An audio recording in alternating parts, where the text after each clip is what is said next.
বুঝলাম না তো, আমার মা এন রান্না করার তুমি এন আচার খাও, কত বড় সাহস তোমার!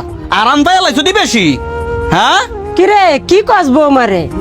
কি কই মানে, তুমি এন নামতাছ আর হেই বই এন আচার খাইতাছে। তা আচার খাইতো না, বেডির হন আচার খাওয়ানোর সমতে আচার খাইতো না। বৌমার ঘরে বাচ্চা হইব জানোস না?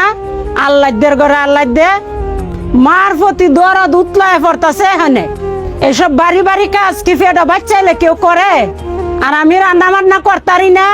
30 বছর কি এমনি কাটাইলছি, তোরা রান্না বান্না করে খাওয়াইছি না? এখন বৌমা করন লাগবো, কাম করবার সময় অনেক পরে রয়েছে।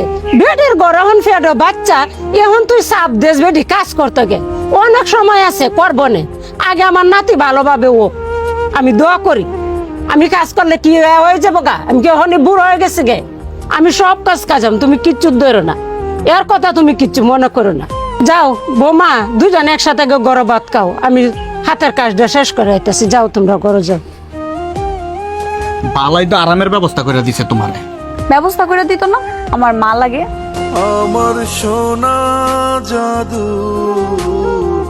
ময়না পাখি। বন্ধুরা, ভিডিওটি কেমন লাগলো অবশ্যই কমেন্ট করবেন, আর ভালো লাগলে অবশ্যই কিন্তু ভিডিওটা শেয়ার করবেন। আপনারা কিন্তু ভিডিওতে লাইক কমেন্ট করেন না, বেশি বেশি করে লাইক কমেন্ট শেয়ার করবেন। আল্লাহ হাফেজ।